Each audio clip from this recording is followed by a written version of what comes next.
ମୁଁ ଶ୍ରୀ ଅରବିନ୍ଦ ଶତପଥୀ ଶ୍ରୀ ଜଗନ୍ନାଥ ସଂସ୍କୃତି ପ୍ରଚାର ସମିତିର ସମ୍ପାଦକ।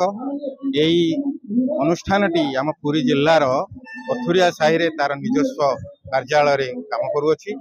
ଆମେ ରାଷ୍ଟ୍ରୀୟ ସ୍ୱୟଂସେବକ ସଂଘର ବିଚାରଧାରାକୁ ନେଇ ଆମର ଏହି ଅନୁଷ୍ଠାନ, ଏହା ଏକ ସାମାଜିକ ସଂଗଠନ।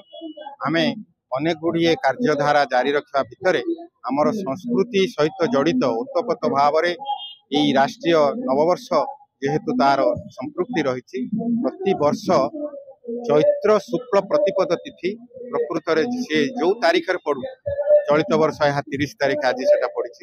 তেণু এই উপলক্ষে আজ সকালু আমার কার্যক্রম গুড়িক অনুষ্ঠিত হয়ে যাইছি। এ ভিতরে আমার মন্দিরে প্রভু জগন্নাথଙ୍କ নিকটরে জগতর কল্যাণ পাই আমি দীপদান করি এই মঞ্চকু গোটে বিরাট শোভাযাত্রার আমি আসছিলু। এথিরে বিভিন্ন ধার্মিক অনুষ্ঠান তথা আমার আদিত্য বাহিনী আমার যেতে প্রকারর নবীন সম্প্রদায়ের অনুষ্ঠান গুড়িক পুরী শহরে কাম করুছি, সেমানଙ୍କର শোভাযাত্রার ভাগ নেইଥିଲେ।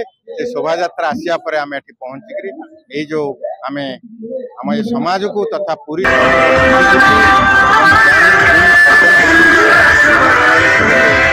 ବାର୍ତ୍ତା ଦେଉଛୁ ଯେ ପ୍ରକୃତ ରାଷ୍ଟ୍ରୀୟ ନବବର୍ଷ ହେଉଛି ଆମ ହିନ୍ଦୁମାନଙ୍କର ହିନ୍ଦୁ ସଂସ୍କୃତି ଆଧାରିତ ହୋଇଥିବାରୁ ଏହା ହିଁ ହେଉଛି ନବବର୍ଷ।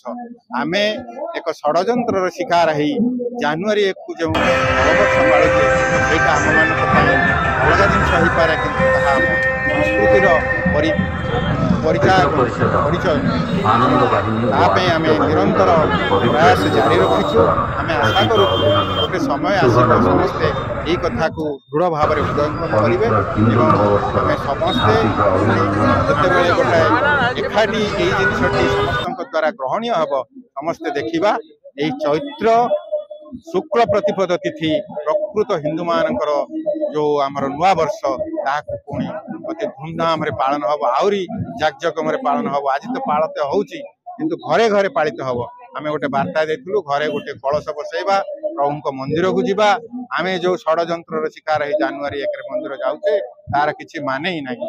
ତାକୁ ଆମେ ଏଭଳି ଭାବରେ ପ୍ରଶାସନ ଠିକ ଭାବରେ ତାକୁ ସଠିକ ଭାବରେ ତାକୁ ପରିଚାଳନା କରୁଛି ତା ସତ୍ୟ, କିନ୍ତୁ ଆମର ଆଜି ଥିଲା ପ୍ରକୃତ ନବବର୍ଷ। ଯଦିଓ ଓଡ଼ିଆ ମାନେ ଆମର ପଣା ସଂକ୍ରାନ୍ତିକୁ ପାରୁଛନ୍ତି, କିନ୍ତୁ ଏହା ଆଜି ଭାରତ ବର୍ଷର କୋଣେ ଅନୁକୋଣେ ପ୍ରତି ଜାଗାରେ ଯେତେ ଧାର୍ମିକ ଅନୁଷ୍ଠାନ ଅଛି ସେଠି ଏହି ନବବର୍ଷ ପାଳନ ହେଉଛି। ସେଥିପାଇଁ ମୁଁ ଆମର ଏହି ଅନୁଷ୍ଠାନ ତରଫରୁ ସମସ୍ତଙ୍କୁ ଅଶେଷ ଧନ୍ୟବାଦ ଦେଉଛି ଏବଂ ପ୍ରଭୁ ଜଗନ୍ନାଥଙ୍କ ନିକଟରେ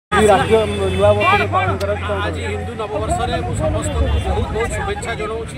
आज विचार परिवार कार्यक्रम संपन्न हो विचार परिवार निमंत्रण प्राप्त कर कार्यक्रम को आसी साधुवाद दूसरी भारत सनातन परंपरा भारत सनातन संस्कृति को जो भाव आगे बढ़ेबार से कम कर महाप्रभु जगन्नाथ सदा सदा घंटा घोड़े